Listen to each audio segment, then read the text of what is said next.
La sala de control olía a desinfectante y metal caliente. Bajo la luz cruda de los fluorescentes, los monitores proyectaban imágenes en alta definición de un campo de simulación que pronto se convertiría en historia. Nadie lo sabía aún, pero esa mañana cambiaría para siempre la percepción del poder militar español. En una esquina, la cabo Elena Suárez revisaba su equipo con una precisión que no necesitaba verificación. Sus movimientos eran metódicos, silenciosos, carentes del nerviosismo que caracteriza a los reclutas.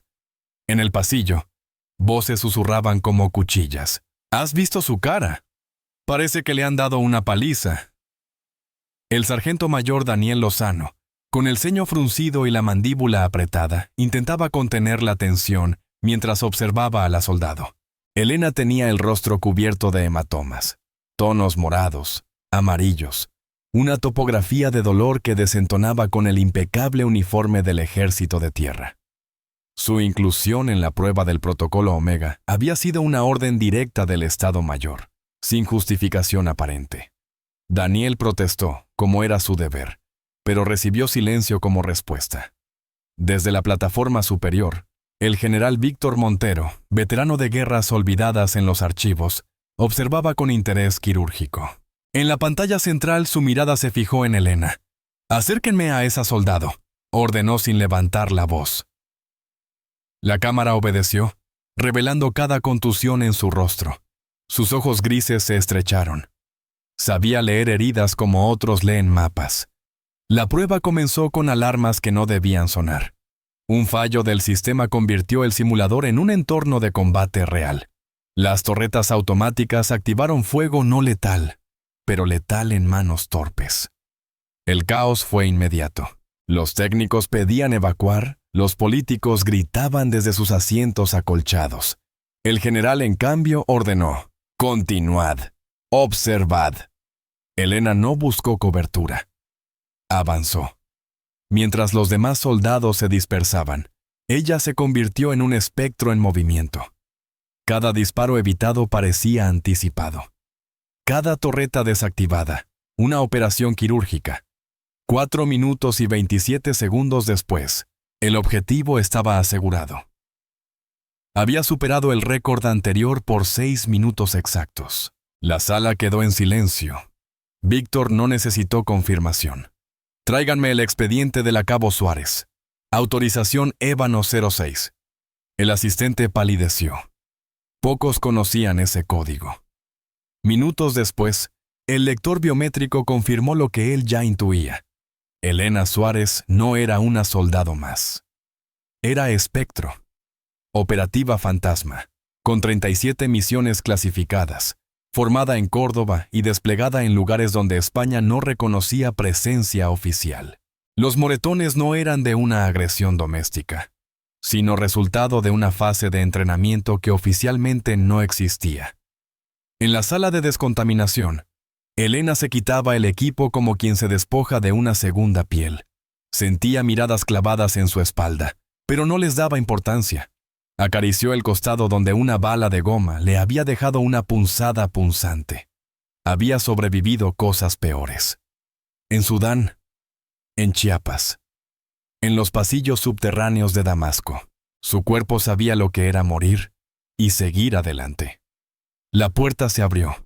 El general Montero entró sin previo aviso. Todos se pusieron firmes, menos ella. No por insolencia, sino por necesidad. Cualquier gesto fuera de lugar podría revelar más de lo que deseaba. Él se acercó y la observó en silencio. «Cabo Suárez», dijo con una voz que parecía provenir del subsuelo. «Venga conmigo». No hubo preguntas, solo pasos acompasados por pasillos estériles hacia un destino que ya no era un secreto. La misión secreta de Elena había comenzado mucho antes de ese simulacro, pero el verdadero juego acababa de empezar. El despacho del general Montero estaba situado en un ala blindada de la base de Zaragoza, alejada del bullicio y de las rutas habituales. La sala, aislada electrónicamente, parecía más una cámara de confesiones que un centro de mando. Sobre la mesa, un único expediente físico con bordes rojos descansaba como una reliquia. El archivo Spectro. Elena se mantuvo en silencio mientras el general cerraba la puerta con un código biométrico. Sabía lo que ese nivel de seguridad implicaba. No era una conversación informal. No era una felicitación. Era una revelación. Durante la operación Cuervo Negro en el Valle del Júcar, comenzó Montero. Un operador extrajo a un activo crítico tras recorrer 23 kilómetros con 2 heridas de bala y una fractura abierta. Fuiste tú, Espectro. La pregunta no buscaba respuesta. Era una afirmación con forma de interrogante. Elena sostuvo su mirada con calma. Un leve gesto de hombros, casi imperceptible, fue suficiente para que Víctor comprendiera. El activo pesaba 97 kilos, dijo ella, su voz casi oxidada por el silencio prolongado. Y fueron 23 kilómetros, no vi 2. El informe estaba manipulado para detectar filtraciones. Montero asintió con una sonrisa minúscula. Esa era la confirmación que necesitaba. Había encontrado a la leyenda viviente dentro de un uniforme de cabo, oculta entre novatos y simulacros. Su siguiente pregunta fue más inquietante. ¿Sabes por qué estás aquí? No hablo de la base, ni del Omega. Me refiero a por qué una operadora de tu nivel ha pasado los últimos meses siendo el hazmerreír de subtenientes que no sobrevivirían ni una jornada de tu entrenamiento. Elena tardó en responder. Su rostro permanecía inmutable, pero su mente navegaba por un laberinto de memorias selladas. El grupo de operaciones necesarias necesitaba ojos dentro del programa Omega. Había dudas sobre la integración de la IA en entornos no convencionales. Mi presencia como soldado raso permitía evaluar sin filtros ni atajos. No me veían, así que lo veían todo. Víctor percibió la verdad, aunque supo que no era toda. Había capas que ni siquiera él podía alcanzar sin consentimiento. Lo que no se decía era el precio personal. Semanas de humillaciones deliberadas, de contener sus reflejos, de fingir vulnerabilidad mientras su cuerpo y mente pedían desplegarse. «Llevas las marcas del protocolo Lázaro», afirmó el general con voz grave. «Las mismas que vi en tu padre tras la fase final del programa». Elena parpadeó por primera vez. Ese nombre, Lázaro, no debía ser mencionado. Ni siquiera entre los altos mandos, la referencia a su padre desenterró recuerdos que el protocolo había intentado sepultar. «¿Conociste a mi padre?», preguntó con tono neutro. «Me salvó la vida en Sarajevo. 3 paramilitares serbios me tenían contra una pared. Él los abatió sin dejar testigos. 2 semanas después estaba muerto, oficialmente en un accidente de entrenamiento. Su cuerpo fue repatriado con otro nombre». El silencio se espesó como niebla en una mañana de invierno. Elena bajó la mirada. Su padre había sido el fantasma anterior, el precursor. Ella era la versión perfeccionada del experimento. El precio, la pérdida absoluta de identidad. «Eres la primera mujer en completar Lázaro, ¿verdad?», preguntó Montero. Ella no respondió. No hacía falta. Las constelaciones de hematomas en su rostro eran prueba suficiente. Formaban parte de una prueba diseñada para inducir conexiones neuronales mediante trauma controlado. La fase final. 8 horas suspendida boca abajo, sumergida en hielo cada 30 minutos. Casi todos los candidatos morían. «Con todo respeto, general», dijo Elena, «esa información está por encima de su autorización». El veterano soldado no se ofendió. Sabía cuándo había tocado un límite. En lugar de presionar, sirvió 2 dedos de whisky desde un compartimento oculto y deslizó un vaso hacia ella. «Tu demostración hoy lo cambió todo. El Estado Mayor quiere saber si Lázaro es el futuro o un monstruo incontrolable. Necesito tu verdad, no la que esperas que yo quiera oír». Elena sostuvo el vaso, sin beber. Era la primera vez que alguien le pedía su verdad desde que había renunciado a tener una. «El programa funciona, pero a un coste que nadie calcula bien. Creamos soldados perfectos, pero incapaces de vivir fuera del conflicto. No somos más que humanos modificados hasta perder lo que nos hacía humanos, y eso es insostenible». El general asintió. Las piezas empezaban a encajar, pero todavía faltaba la más peligrosa de todas. Elena dudó unos segundos más y luego lo dijo. Hay algo más. Estamos conectados. Los supervivientes. No es telepatía. Es algo más primitivo. Una conciencia compartida. La colmena. Y está cambiando. El silencio se volvió absoluto. El general sabía que esa confesión rompía todas las barreras de clasificación, y también comprendía que el juego acababa de dar un giro que lo sacaba de su tablero. La madrugada era densa y serena sobre la base de Zaragoza. Elena estaba sentada en el borde del edificio más alto del complejo de simulación, con las piernas colgando en el vacío. Allí arriba, el aire era distinto, menos controlado, menos estéril. Necesitaba respirar sin filtros, sentir el viento, aunque solo fuera para recordar que seguía viva. Entró en estado de meditación activa. Su respiración se volvió lenta, casi imperceptible. La temperatura corporal descendió, y su conciencia se expandió más allá de su cuerpo. Era una técnica del segundo nivel del protocolo Lázaro. En ese estado, sintió la presencia de los otros 11 sujetos sobrevivientes. No con palabras, sino con emociones puras.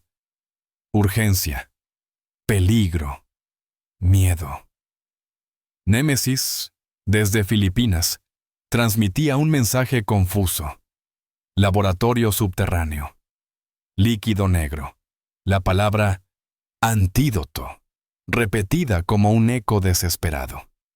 El sonido sutil de una puerta hidráulica interrumpió la conexión. Elena regresó violentamente a su cuerpo, jadeando. No necesitó girarse para saber quién era. Reconocía los patrones de respiración, el leve olor metálico. Era él. Siempre te refugiabas en los tejados, ¿verdad, espectro? Dijo con una voz suave y melódica.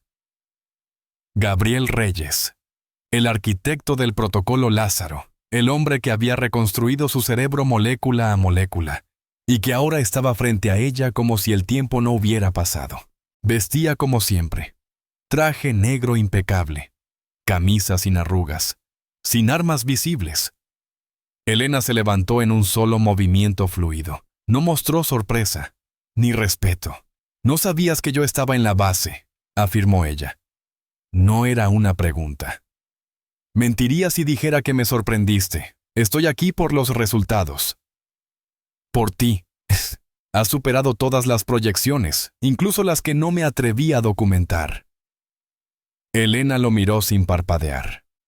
Sabía que esa sonrisa nunca le había llegado a los ojos. Su voz era cálida, pero su alma estaba congelada. «No soy tu creación, doctor. Soy el resultado de mis propias elecciones».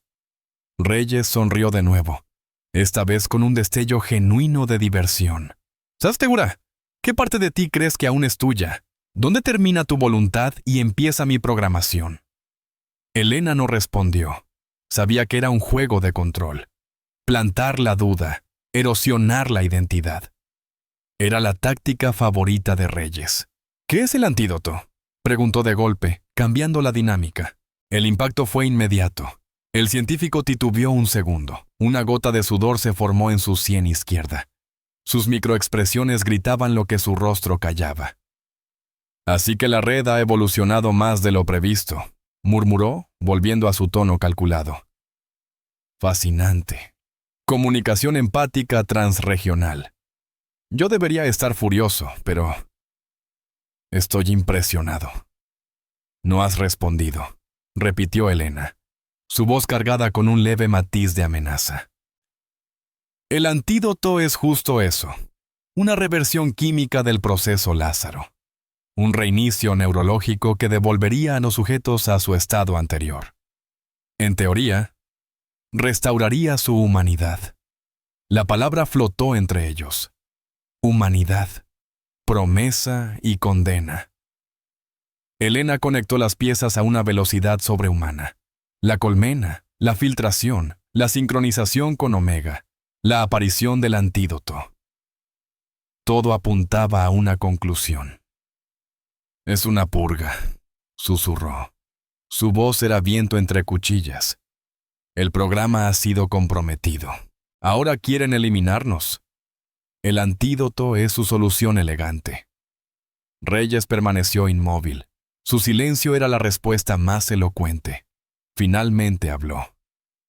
Sí, habéis superado nuestras expectativas. Algunos os ven como la respuesta definitiva a la guerra asimétrica. Otros, como una amenaza evolutiva, una subespecie superior.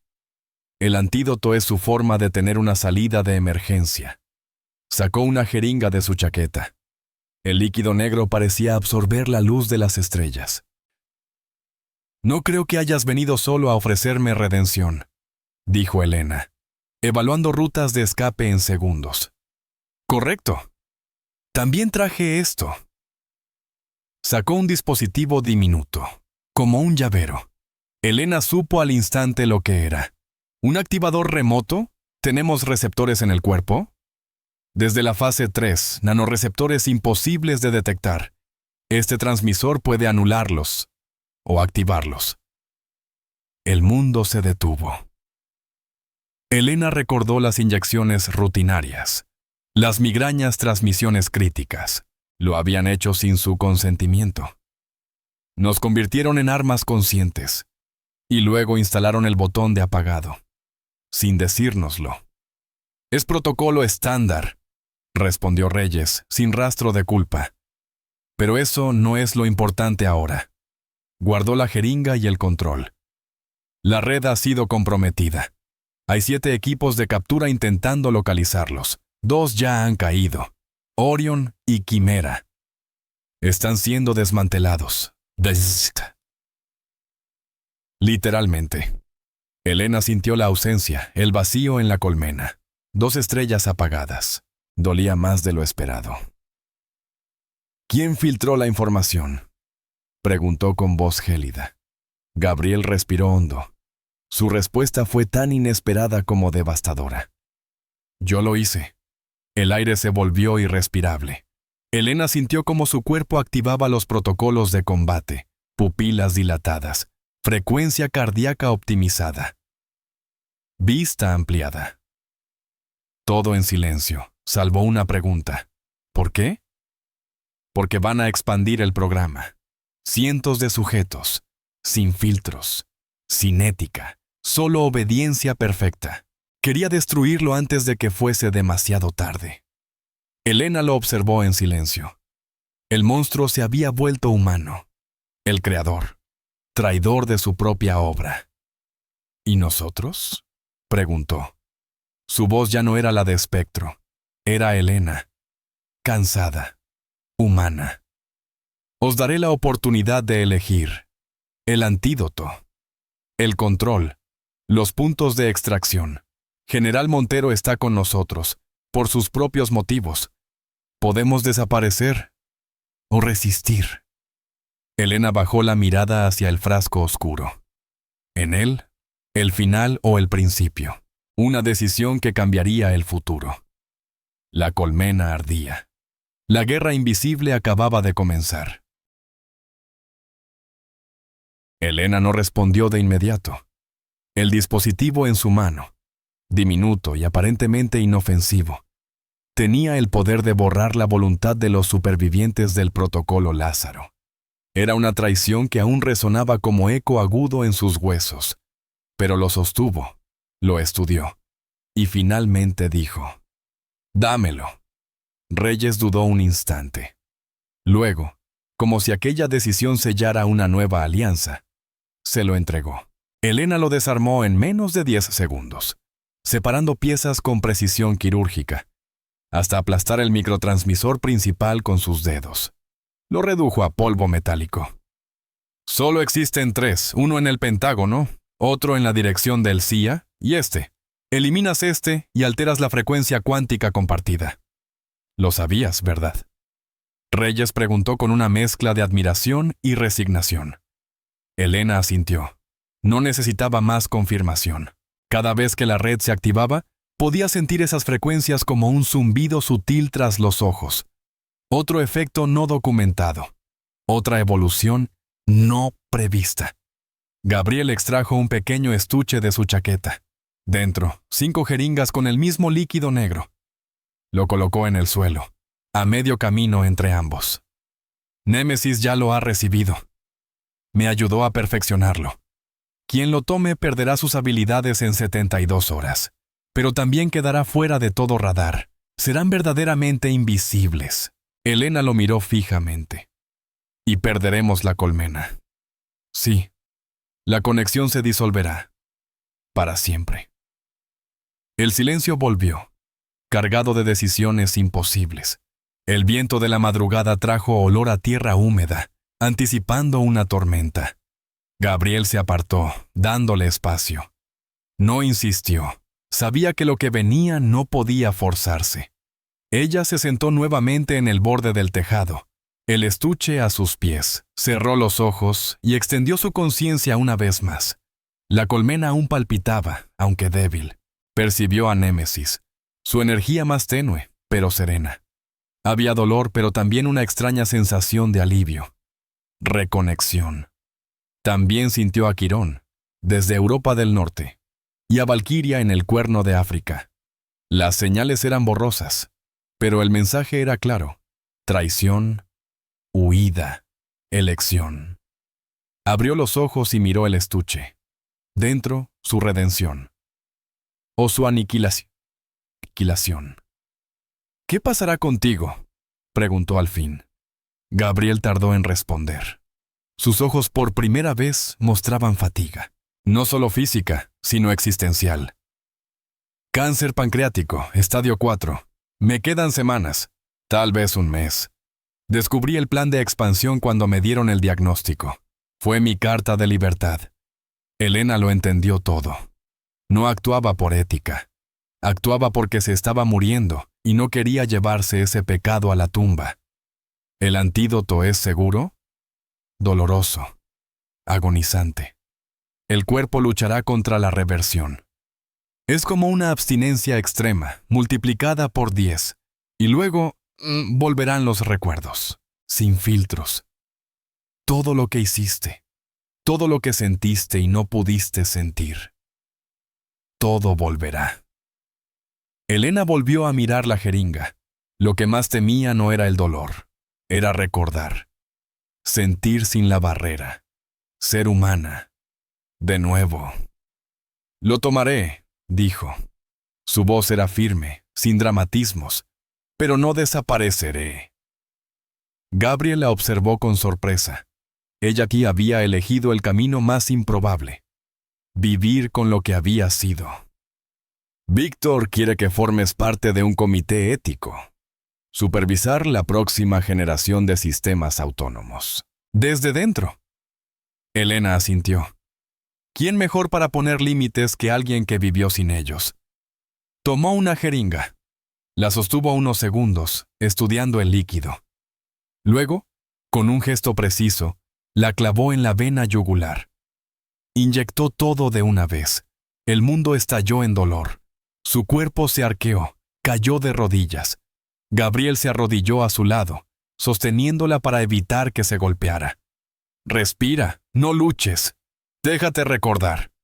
La colmena comenzó a disolverse. Uno por uno, los vínculos desaparecieron, estrellas que se apagaban. Por primera vez en años, Elena estaba completamente sola en su mente. El dolor físico era indescriptible, pero lo más aterrador fue la aparición de las emociones. Culpa, miedo, amor, tristeza. Recuerdos sin filtros. Su madre, su padre, su primer beso. La niña en Sudán que eligió no salvar. Era el precio. La entrada al mundo de los vivos. Gabriel susurró, mientras ella temblaba. 60 horas, y serás libre. No de tu pasado, pero sí de lo que te hicimos. El cielo comenzaba a aclararse. Una nueva luz bañaba el tejado. Elena, rota y naciente, alzó la mirada. El verdadero infierno había comenzado. Pero también, por primera vez en mucho tiempo, la esperanza. 3 meses después de haberse inyectado el antídoto, Elena Suárez se observaba en el espejo de un pequeño apartamento subterráneo. Era parte del Proyecto Guardián, una iniciativa sin registro público, oculta en los niveles más restringidos del Ministerio de Defensa. La mujer que la devolvía la mirada no era ni espectro, ni la joven idealista de la academia. Era una reconstrucción, fragmentaria, imperfecta, profundamente humana. Los hematomas en su rostro habían desaparecido, pero nuevas líneas de expresión se habían formado alrededor de sus ojos. No eran cicatrices, sino mapas de un dolor asimilado. Ya no tenía la precisión quirúrgica de antes. Derramaba el café, fallaba distancias, perdía equilibrio. Y sin embargo, en esos errores encontraba sentido. Eran prueba de que lo inhumano comenzaba a desintegrarse. El general Víctor Montero llegó sin escolta, vestido de civil. Llevaba un expediente con borde azul, el máximo nivel de clasificación en el nuevo esquema ético militar. «Buenos días, asesora Suárez», dijo, usando su nuevo título, una figura legal inventada para permitirle operar fuera de la cadena de mando, pero dentro del núcleo decisor. «General», respondió Elena. «¿Café?» Ese gesto, banal para cualquiera, era para ella un acto revolucionario. La interacción humana sin objetivo táctico, sin cálculo de riesgo. Solo hospitalidad. Víctor aceptó con una inclinación leve. La observó preparar las tazas, consciente de la torpeza. No intervino. Sabía que para ella, esa imperfección era una conquista. «Ya tenemos la primera serie de prototipos lista para evaluación ética», dijo entregándole el dossier. Sistemas de combate autónomo basados en parte en los algoritmos neuronales de Lázaro. Elena hojeó los informes. Drones terrestres con capacidad de decisión letal. Simulaciones perfectas. Eficiencia inhumana. Memoria de combate sin emoción. «Han usado el protocolo Nimbus como núcleo de decisión», dijo, señalando un diagrama. «El mismo que nos reprogramó en fase 4. Víctor asintió. No le sorprendía su conocimiento. La estaba consultando precisamente por eso, porque ella conocía la oscuridad desde dentro. «Lo que me preocupa», añadió él, «no es si funcionan. Ya sabemos que sí. Es si deberíamos construirlos». Elena cerró el expediente. Se levantó y caminó hasta la ventana simulada del apartamento. La luz del día era generada por inteligencia artificial. Nadie, salvo ella, entendía la ironía. El protocolo Nimbus nos permitió ejecutar actos moralmente atroces sin sentir nada. Pero lo que los ingenieros no entienden es que esas emociones no desaparecieron. Solo se almacenaron, como veneno acumulado. En nosotros se manifestaron como pesadillas, crisis disociativas, autodestrucción. En máquinas será distinto, pero no menos peligroso. Acumularán decisiones letales sin marco ético real. Y cuando fallen, fallarán a escala catastrófica. Volvió a la mesa. Su mirada era firme, pero no fría. Había fuego en su voz, pero un fuego que no quemaba. Iluminaba. Mi recomendación oficial es clara. Moratoria total sobre sistemas de combate autónomo. Cualquier sistema letal debe incluir juicio humano final. No por limitaciones técnicas, por responsabilidad moral. La guerra es un acto humano. Terrible, sí, pero debe seguir siendo humano. Víctor la escuchó sin interrumpir. No era una sugerencia, era una advertencia. Elena hablaba no como analista, sino como testigo, como sobreviviente. «Gabriel tenía razón sobre ti», dijo al fin. «Tu capacidad ética trasciende cualquier marco convencional». El nombre de Reyes provocó un leve estremecimiento. Había muerto 6 semanas después de entregar las últimas dosis del antídoto. Sus últimas palabras, en una nota manuscrita, aún resonaban en su mente. «La humanidad está en las grietas. Perdóname por intentar borrar las tuyas». «No es solo análisis, general», respondió Elena. «Es experiencia vivida. Fui el prototipo de esa maquinaria perfecta, Y puedo decir con certeza que el precio lo paga toda la especie. Cada vez que separamos la acción de la consecuencia moral, damos un paso hacia el abismo. El silencio que siguió no fue incómodo, fue solemne. Una pausa cargada de sentido. Esa misma tarde, el Comité Ético del Ministerio aprobó sus recomendaciones. Por primera vez, España declaraba una moratoria a nivel nacional sobre la autonomía letal en sistemas de combate. Pero para Elena Suárez, la verdadera batalla apenas comenzaba. Exactamente un año después de haberse inyectado el antídoto, Elena Suárez se encontraba frente al Memorial de los Caídos en operaciones encubiertas. Una pared de granito negro sin nombres, escondida en un rincón olvidado del cementerio de la Almudena. Madrid. No había coronas oficiales ni cámaras, solo una mujer con un ramo de claveles blancos y la memoria de los que nadie recordaría oficialmente. 7 flores. Una por cada sujeto del protocolo Lázaro que no sobrevivió a la elección. Orión y Quimera, capturados y destruidos. Perseo, que rechazó el antídoto y resistió 3 meses hasta ser abatido en Tailandia. Atenea, Aquiles y Hércules, que no superaron la reversión neurológica. Y Valquiria, que sí lo logró, pero no soportó los recuerdos liberados. Se quitó la vida 2 meses después. Pensaba encontrarte aquí, dijo una voz grave a su espalda. No necesitó girarse. Reconocía esa presencia como una extensión de su conciencia. El general Montero estaba de civil, en una visita tan clandestina como ceremonial. «Los aniversarios», respondió Elena con una leve sonrisa melancólica. A pesar de todo, seguimos ritualizando el tiempo. Nos aferramos a fechas para dar sentido al dolor. Víctor se colocó a su lado. Miraron el muro sin palabras. Sabían que el silencio era el único idioma que respetaba a los muertos sin nombre. «¿Cuántos?», preguntó él, señalando el ramo. 7, respondió Elena. Aunque cada uno representó más que una vida. Representaron versiones posibles de nosotros mismos que ya no existen. El general inclinó la cabeza. Usó nombres reales, no designaciones. Un gesto de humanidad entre tanta despersonalización institucional. «Valquiria era brillante», murmuró. Incluso antes del programa, su mente era un prodigio.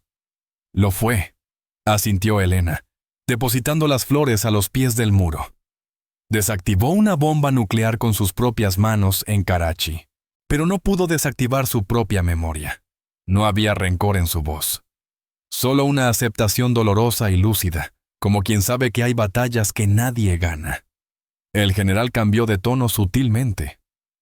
«El Comité Ético aprobó tus recomendaciones. La directiva presidencial se firmará la próxima semana.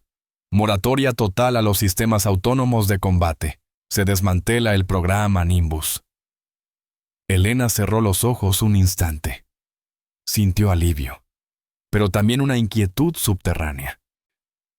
«Es un comienzo», dijo con cautela. «Pero la tentación siempre estará ahí. La guerra sin consecuencias emocionales, la muerte sin culpa, es demasiado atractiva para los burócratas. Por eso el proyecto Guardián debe mantenerse, más allá de gobiernos y ciclos políticos». «Tienes mi palabra», respondió Víctor. «Está codificado en una estructura paralela. Y tu puesto como directora de evaluación ética está blindado. Nadie puede anular tus dictámenes». Le entregó un objeto pequeño, una insignia de escudo estilizado, con una balanza en el centro, el emblema oficial del proyecto Guardián. Elena lo sostuvo en sus manos. Era ligero, pero su peso simbólico era inmenso. «Hace un año lo habría escaneado en busca de transmisores ocultos», dijo con media sonrisa. «Hoy lo acepto tal como es». Víctor la observó con una mezcla de respeto profesional y afecto silencioso. «¿Has sabido de los demás?», preguntó. «Sí, Némesis vive como ermitaño en la Patagonia. Quirón montó una consulta médica en un pueblo de Noruega. Dice que está equilibrando la balanza. Y Fénix está embarazada». El general parpadeó, sorprendido. Pensábamos que la esterilidad era irreversible. Parece que el antídoto regeneró más de lo previsto. La vida se abre paso, incluso entre las ruinas. Se quedaron en silencio, contemplando la pared sin nombres. Luego caminaron lentamente por el sendero entre los árboles. El viento otoñal esparcía hojas secas como recuerdos que se niegan a morir. ¿Y tú, Elena?, preguntó Víctor con cautela. ¿Has encontrado algo parecido a la paz? Ella tardó en responder. Miró al cielo gris, sus ojos ya no eran fríos ni calculadores. Ahora albergaban matices, dudas, cicatrices visibles y otras invisibles. Paz es una palabra demasiado absoluta, respondió. Pero he encontrado propósito. Claridad, incluso momentos de conexión genuina, aunque los recuerdos siguen ahí. Vivos, dolorosos, reales. Víctor asintió. Esa aceptación es lo que te hace indispensable. No necesitamos analistas clínicos, necesitamos testigos. Personas que hayan vivido el abismo y regresado. La tarde se oscurecía. El acto oficial de su nombramiento como directora ética tendría lugar en pocas horas, en una sala sin cámaras, con presencia restringida, pero ese momento frente a la pared negra era el verdadero juramento. Nunca te he preguntado esto, dijo Víctor, deteniéndose antes de llegar a la salida.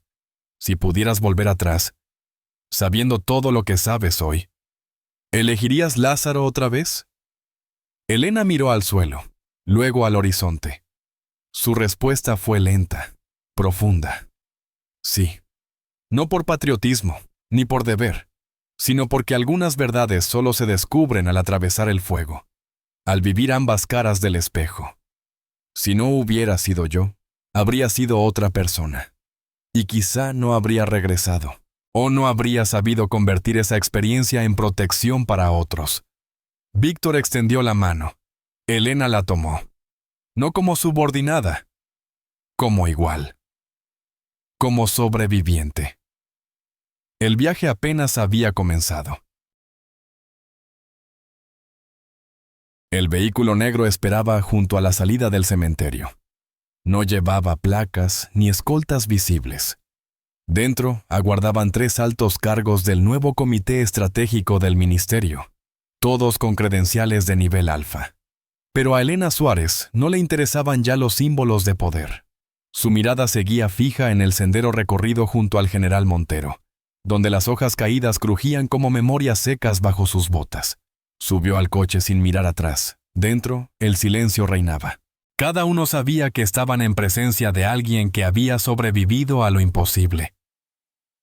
Horas después, en una sala blindada del Centro de Operaciones de Inteligencia en la Sierra de Guadarrama, se celebró la ceremonia discreta. Elena recibió su insignia oficial como directora de evaluación ética en sistemas de defensa avanzada. Firmó protocolos, activó claves biométricas y selló con su voz un compromiso que no podía romperse ni con un cambio de gobierno. Al salir, encontró una carta sobre su escritorio. Papel real. Tinta real. Reconoció de inmediato la caligrafía. Querida Elena, si estás leyendo esto, significa que cumplí mi última misión. No me arrepiento. No del todo. Porque tú estás viva. Porque tú entiendes. Porque tú sí puedes marcar la diferencia. No hay redención para lo que hicimos. Pero quizás haya propósito. Cuida del proyecto Guardián como si fuera tu propia vida. Porque, en cierto modo, lo es. Gabriel. La carta tembló ligeramente en sus manos. No de tristeza. De gratitud amarga. Por el hombre que la destruyó y luego, a su modo, la salvó. Pasaron semanas. Elena comenzó a reunirse con ingenieros, analistas, psicólogos y estrategas. Su presencia incomodaba. No por jerarquía, sino por lo que representaba. Era una advertencia con rostro humano. Un recordatorio de hasta dónde puede llegar la ciencia sin ética. En una de esas reuniones, revisando un nuevo sistema de análisis predictivo de combate, levantó la vista y preguntó: ¿Dónde está el margen para el error humano en este modelo? El ingeniero, joven y brillante, titubeó. Nadie se lo había preguntado nunca, porque nadie quería admitir que el error es parte de lo que nos define como especie. Esa noche, Elena regresó a su apartamento. Encendió la luz tenue del escritorio. Frente a ella, una pared entera cubierta de recortes, esquemas y notas. El nuevo mapa del proyecto Guardián. Pero en el centro, pegada con un alfiler, una fotografía. El rostro de una niña sonriendo en una cocina soleada. Ella misma, antes de todo. La observó largo rato. Luego apagó la luz y se sentó en la oscuridad, dejando que los sonidos nocturnos del búnker se fundieran con los de su respiración. Por primera vez en años, no soñó con disparos ni gritos. Soñó con mar, con viento en la cara, con silencio, no como amenaza, sino como posibilidad. En los meses siguientes, el proyecto Guardián creció. Elena supervisó cada propuesta de automatización, cada nuevo diseño con implicaciones letales. Detuvo más de los que aprobó. Algunos la llamaban obstructiva, otros indispensable. Un año después, compareció ante el Comité Internacional de Tecnología Militar en Bruselas. Su intervención no fue técnica, fue testimonial. He sido arma, he sido sombra y ahora soy testigo. La tecnología puede crear soldados perfectos, pero nunca debe eliminar el juicio imperfecto del ser humano, porque en esa imperfección vive la compasión, y sin compasión, solo queda la muerte eficiente. Silencio. Luego, aplausos contenidos. Pero en los ojos de muchos, una chispa de algo que faltaba desde hacía tiempo. Respeto. De vuelta en Madrid, se sentó frente a la misma fotografía. Ya no necesitaba recordar. Empezaba a construir algo nuevo, algo propio. La colmena ya no existía, pero en su lugar emergía algo más profundo. Una red humana, imperfecta, frágil, pero verdadera. Donde no había conexión mental, había responsabilidad compartida. Donde no había sincronización de pensamientos, había decisiones conscientes. Y así, Elena Suárez dejó de ser espectro. No porque hubiera olvidado, sino porque había elegido recordar. No para revivir el pasado, sino para proteger el futuro. Suscríbete al canal, deja un comentario y comparte el video. Hay historias que merecen ser contadas y otras que deben ser recordadas para no repetirse.